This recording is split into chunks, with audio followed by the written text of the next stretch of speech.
ಇತ್ತೀಚೆಗೆ ಇಂಧನ ಇಲಾಖೆ ಬೇಡದ ವಿಚಾರಕ್ಕೆ ಜಾಸ್ತಿ ಸುದ್ದಿಯಲ್ಲಿದೆ. ಅಕ್ರಮದ ವಾಸನೆ ಇಲಾಖೆನ ಸುತ್ತುವರೆದಿದೆ. ಈ ಬೆನ್ನಲ್ಲೇ ಇದೇ ಇಲಾಖೆಯಿಂದ ಜನರಿಗೆ ಈಗ ಬ್ಲೇಡ್ ಹಾಕೋ ಕಾರ್ಯಕ್ರಮ ನಡೀತಾ ಇದೆ. ಯಾವ ರೀತಿ? ಸ್ಮಾರ್ಟ್ ಮೀಟರ್ ಅಳವಡಿಕೆ ಹೆಸರಲ್ಲಿ ಬ್ಲೇಡ್ ಹಾಕೋ ಕೆಲಸ ಆಗ್ತಾ ಇದೆ. ಈ ಮೂಲಕ ಆಳೋ ವರ್ಗದಿಂದ ಜನರಿಗೆ ಮತ್ತೊಂದು ಭಾಗ್ಯ ಸಿಗ್ತಾ ಇದೆ. ಸ್ಮಾರ್ಟ್ ಮೀಟರ್ ಅಳವಡಿಕೆ ಅಂತ ಹೇಳಿದ್ರೆ ಯಾರು ಮಾಡ್ಕೊಳ್ತಾರೆ ಕೇಳಿದ್ರೆ, ಒಂದು ಈ ಮನೆ ಕಟ್ಟಬೇಕಾದ್ರೆ ಟೆಂಪರರಿ ಕನೆಕ್ಷನ್ ತಗೊಂಡಿರ್ತಾರಲ್ಲ ಅವ್ರು ತಗೊಳ್ತಾರೆ, ಮತ್ತೆ ಈ ರೈತರು ತಗೊಳ್ತಾರೆ. ಸೊ ಎಲ್ರಿಗೂ ಕೂಡ ಟೋಟಲ್ ಆಗಿ ಲೂಟಿ ಹೊಡೆಯೋ ಕೆಲಸ ಆಗ್ತಾ ಇದೆ. ಹೆಂಗೆ ಅನ್ನೋದನ್ನ ನಾವು ಸವಿವರವಾಗಿ ಹೇಳ್ತೀವಿ. ಸ್ಮಾರ್ಟ್ ಮೀಟರ್, ಸ್ಮಾರ್ಟ್ ಲೂಟಿ, ಕರೆಂಟ್ಗೂ ಕೂಡ ಟೋಲ್ ಮಾದರಿಯ ಶುಲ್ಕ, ಪಿಂಚಣಿ ಗ್ರಾಚ್ಯುಟಿ ಹೆಸರಲ್ಲಿ ಇತ್ತೀಚೆಗಷ್ಟೇ ಗ್ರಾಹಕರಿಗೆ ಬರೆ ಎಳೆದಿದ್ದಾಯ್ತು ಬೆಲೆ ಏರಿಕೆ ಮಾಡೋದ್ರ ಮೂಲಕ. ಈಗ ಸ್ಮಾರ್ಟ್ ಮೀಟರ್ ಹೆಸರಲ್ಲೂ ಕೂಡ ಜನರಿಂದ ಲೂಟಿ ಮಾಡುವಂತಹ ಕಾರ್ಯಕ್ರಮವನ್ನ ಹಮ್ಮಿಕೊಳ್ಳಲಾಗಿದೆ. ಇದು ನಿಮ್ಮ ಪಬ್ಲಿಕ್ ಟಿವಿ ಬ್ರೇಕ್ ಮಾಡ್ತಾ ಇರುವಂತಹ ಎಕ್ಸ್ಕ್ಲೂಸಿವ್ ಸುದ್ದಿ. ಸ್ಮಾರ್ಟ್ ಮೀಟರ್ನ ಸ್ಮಾರ್ಟ್ ಲೂಟಿಯ ಕಥೆಯನ್ನ ನಿಮ್ಮ ಮುಂದೆ ನಾವು ಬಿಚ್ಚಿಡ್ತಾ ಇದ್ದೀವಿ. ಹೇಗೆ ಅಂತ, ಈ ಟೋಲ್ನಲ್ಲೆಲ್ಲ ನಾವು ನಿಮಗೆ ಗೊತ್ತೇ ಇದೆ, ಟೋಲ್ ಅನ್ನುವಂತಹ ವಿಚಾರಣೆ ಎಷ್ಟು ಅವೈಜ್ಞಾನಿಕ ಅಂತ ಅವಾಗವಾಗ ಡಿಬೇಟಿಗೆ ಬರ್ತಾ ಇರುತ್ತೆ. ಯಾಕಂದ್ರೆ ಗಾಡಿಗೆ ನಾವು ಲೈಫ್ ಟೈಮ್ ಟ್ಯಾಕ್ಸ್ ಅನ್ನ, ರೋಡ್ ಟ್ಯಾಕ್ಸ್ ಅನ್ನು ಕಟ್ಟಿರ್ತೀವಿ, ಮತ್ತಿಲ್ಲಿ ಬಂದು ಟೋಲ್ನು ಕಟ್ತೀವಿ. ಅದೆಷ್ಟು ಲೂಟಿ ಹೊಡೆಯುವಂತಹ ಕೆಲಸ ಅನ್ನೋದು ಗೊತ್ತೇ ಇದೆ.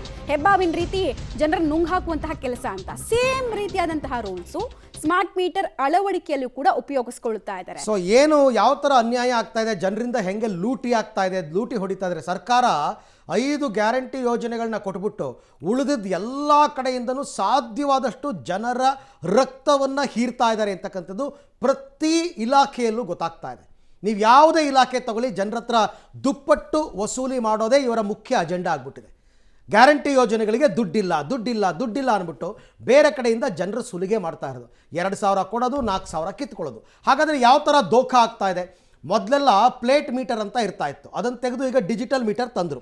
ನೋಡಿ, ಪ್ರತಿ ತಿಂಗಳು ನಿರ್ವಹಣೆ ಹೆಸರಿನಲ್ಲಿ ಇನ್ನು ಮುಂದೆ ಬಿಲ್ ಜೊತೆ ದುಡ್ಡು ಕಟ್ಟಬೇಕಂತೆ.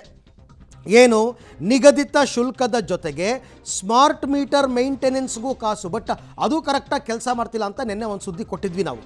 ಗೃಹಜ್ಯೋತಿ ಗಿಫ್ಟ್ ಕೊಟ್ಟು ನಿರ್ವಹಣೆ ಹೆಸರಲ್ಲಿ ಲೂಟಿ. ಅದೇ ಈ ಕೈಯಲ್ಲಿ ಕೊಡೋದು, ಆ ಕೈಯಿಂದ ಕಿತ್ಕೊಳ್ಳೋದು. ಬಟ್ ಇದು ಸ್ಮಾರ್ಟ್ ಮೀಟರ್ ಕೊಡಬೇಕಾದ್ರೆ ಜನ ದುಡ್ಡು ಕೊಟ್ಟಿರ್ತಾರೆ, ಮೇಂಟೆನೆನ್ಸ್ಗೋಸ್ಕರ ಕೊಡಬೇಕು ಅಂತ. ಸ್ಮಾರ್ಟ್ ಮೀಟರ್ ಅಳವಡಿಕೆ ಬಳಿಕ ನಿಗದಿತ ಶುಲ್ಕದ ಚಾರ್ಜ್ ಅಂತೆ.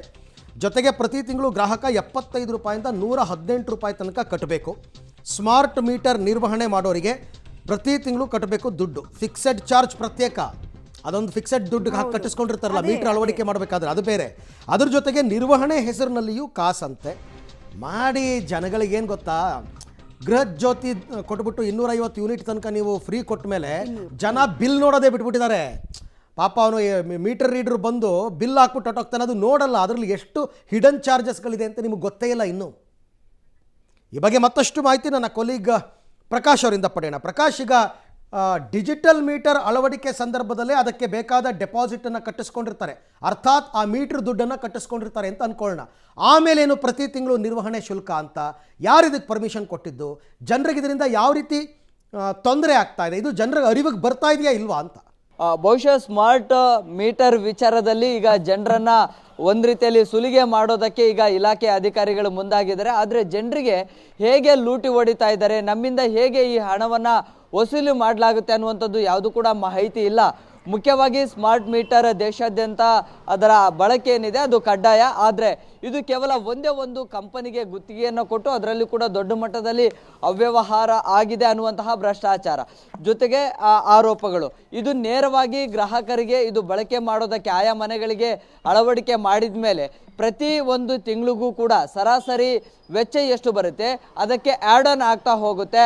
78 ರೂಪಾಯಿಂದ 118 ರೂಪಾಯಿ ತನಕಲೂ ಕೂಡ ಮೇಂಟೆನೆನ್ಸ್ ಚಾರ್ಜ್ ಅಂತ ಹೇಳಿ ಈಗ ಗ್ರಾಹಕರು ಕಟ್ಟಲೇಬೇಕು. ಒಂದೊಮ್ಮೆ ಏನಾದರೂ ಕಟ್ಟಲಿಲ್ಲ ಅಂತಂದರೆ ಮತ್ತೆ ಅದಕ್ಕೆ ಹೆಚ್ಚುವರಿಯಾಗಿ ಪೆನಾಲ್ಟಿ ಹಾಕುವಂಥದ್ದು, ಈ ರೀತಿಯ ದಂಡ ವಸೂಲಿ ಮಾಡುವಂಥದ್ದು ಕೂಡ ಆಗುತ್ತೆ. ಸೊ ಇದು ಜನರಿಗೆ ಬಹುತೇಕ ಗೊತ್ತೇ ಇಲ್ಲ, ಇದು ಹೇಗೆ ನಾವು ಬಳಕೆ ಮಾಡಬೇಕು, ಜೊತೆಗೆ ಹೇಗೆ ವಿದ್ಯುತ್ ಬಿಲ್ ಬರುತ್ತೆ ಅನ್ನುವಂಥದ್ದು ಗೊತ್ತಿಲ್ಲ.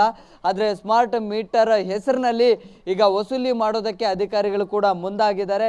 ಅದರ ಜೊತೆಗೆ ಇದು ಪ್ರತಿ ಒಂದಿಷ್ಟು ತಿಂಗಳಿಗೆ ಎಷ್ಟು ಅಮೌಂಟ್ ಬರುತ್ತೆ ಅನ್ನುವಂಥದ್ರ ಬಗ್ಗೆ ಕ್ಯಾಲ್ಕುಲೇಷನ್ ಕೂಡ ಗೊತ್ತಿಲ್ಲ.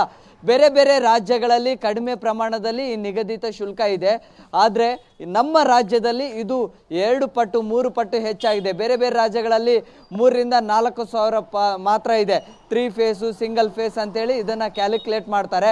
ಸೊ ಆಯಾ ಫೇಸ್ಗಳಿಗೆ ಸಂಬಂಧಪಟ್ಟಂತೆ ನಿಗದಿತ ಶುಲ್ಕವನ್ನು ಫಿಕ್ಸೆಡ್ ಮಾಡ್ತಾರೆ. ಆದರೆ ನಮ್ಮ ರಾಜ್ಯದಲ್ಲಿ ಬೇರೆ ರಾಜ್ಯಗಳಿಗೆ ಹೋಲಿಕೆ ಮಾಡಿದ್ರೆ 3ರಿಂದ 4 ಪಟ್ಟು ಹೆಚ್ಚಾಗಿದೆ. ಅಂದರೆ ಸರಾಸರಿ 40ರಿಂದ 45 ಸಾವಿರ ರೂಪಾಯಿ ತನಕ ಕೂಡ ನಿಗದಿತ ಶುಲ್ಕ ಅಂದರೆ ಈ ಒಂದು ಸ್ಮಾರ್ಟ್ ಮೀಟರ್ ಅಳವಡಿಕೆಗೆ ಆಗುತ್ತೆ. ಸೊ ಎಲ್ಲ ಒಂದು ಕಡೆ ಜನರಿಗೆ ಗೊತ್ತಿಲ್ಲದೆ ಒಂದು ಕೈಗೆ ಗ್ಯಾರಂಟಿ ಯೋಜನೆಗಳಲ್ಲಿ ಫ್ರೀ ಕೊಡ್ತೀವಿ ಅಂತ ಹೇಳಿ ಮತ್ತೊಂದು ಕೈಯಿಂದ ಇದು ದುಬಾರಿ ಹಣವನ್ನು ಪೀಕುವಂತಹ ವ್ಯವಸ್ಥೆ ಆಗ್ತಾ ಇದೆ ಅಂತ ಹೇಳಿ ಈಗ ಜನರ ಆಕ್ರೋಶ ಕೂಡ ವ್ಯಕ್ತವಾಗ್ತಾ ಇದ್ದಾವೆ. ಜೊತೆಗೆ ಈ ವಿದ್ಯುತ್ ಗುತ್ತಿಗೆದಾರರ ಸಂಘ ಕೂಡ ಈಗ ವ್ಯಾಪಕ ಅಸಮಾಧಾನವನ್ನು ಕೂಡ ವ್ಯಕ್ತಪಡಿಸ್ತಾ ಇದೆ. ಸೊ ಈ ಸ್ಮಾರ್ಟ್ ಮೀಟರ್ ಅಳವಡಿಕೆಗೆ ಟೆಂಡರನ್ನು ಯಾವ ಕಂಪನಿಗೆ ಕೊಟ್ಟಿದ್ದಾರೆ ಆ ಒಂದು ಕಂಪನಿಗೆ ಅನುಕೂಲ ಮಾಡಿಕೊಡೋದಕ್ಕೆ ಈಗ ಇಲಾಖೆಯ ಅಧಿಕಾರಿಗಳೇ ಮುಂದಾಗಿದ್ದಾರೆ. ಆದರೆ ಇದು ಕೂಡ ವ್ಯವಸ್ಥಿತವಾಗಿ ಟೆಂಡರ್ ಪ್ರಕ್ರಿಯೆ ಕೂಡ ಆಗಿಲ್ಲ ಅನ್ನುವಂತಹ ಆರೋಪಗಳು ಕೂಡ ಕೇಳಿ ಬರ್ತಾ ಇದೆ. ಇಲಾಖೆಯ ಅಧಿಕಾರಿಗಳು ಕೂಡ ನಿನ್ನೆ ಒಂದು ಸ್ಪಷ್ಟನೆ ಕೊಡುವಂತಹ ಪ್ರಯತ್ನವನ್ನ ಮಾಡಿದ್ರು. ಅಂದ್ರೆ ಯಾರು ಹೊಸ ಮನೆಗಳನ್ನ ನಿರ್ಮಾಣ ಮಾಡ್ತಾ ಇದ್ದಾರೆ, ಕಟ್ತಾ ಇದ್ದಾರೆ, ಸೊ ಜೊತೆಗೆ ಯಾರಿಗೆ ಅದು ಅನಿವಾರ್ಯತೆ ಇದೆ ಅಂಥವ್ರಿಗೆ ಮಾತ್ರ ನಾವು ಸ್ಮಾರ್ಟ್ ಮೀಟರ್ ಅಳವಡಿಕೆಗೆ ಹೇಳ್ತೀವಿ, ಆದರೆ ಇದು ಕಡ್ಡಾಯ ಅಂತ ಹೇಳಿ ನಾವೇನು ಅವ್ರಿಗೆ ಫೋರ್ಸ್ಫುಲ್ ಆಗಿ ಮಾಡೋದಿಲ್ಲ ಅಂತ ಹೇಳಿ. ಆದ್ರೆ ಇದರಲ್ಲಿ ಕೂಡ ಈಗ ಅಕ್ರಮದ ವಾಸನೆ ಕೇಳಿ ಬರ್ತಾ ಇದೆ. ಓಕೆ, ಥ್ಯಾಂಕ್ ಯು ಪ್ರಕಾಶ್, ತಮ್ಮೆಲ್ಲ ಮಾಹಿತಿಗಾಗಿ ಧನ್ಯವಾದ. ಬಟ್ ಇದ್ರ ಜೊತೆಗೆ ಸಬ್ಸಿಡಿ ಅಂತ ಕೇಂದ್ರ ಕೊಡ್ತಾ ಇದೆ, ಉತ್ತೇಜನ ಮಾಡಬೇಕು ಅಂತ 900 ಕೋಟಿ ಕೊಡ್ತಾ ಇದೆ. ಆದ್ರೂ ನೀವು ವಸೂಲಿ ಮಾಡ್ತೀರಾ, ಅದು ತಗೊಳ್ತೀರಾ, ಇದು ತಗೊಳ್ತೀರಾ, ಎಲ್ಲಾ ಕಡೆಯಿಂದನೂ ದುಡ್ಡು ಬೇಕು, ಅವ್ರಿಗೆ ಸಾಕಾಗ್ತಾ ಇಲ್ಲ.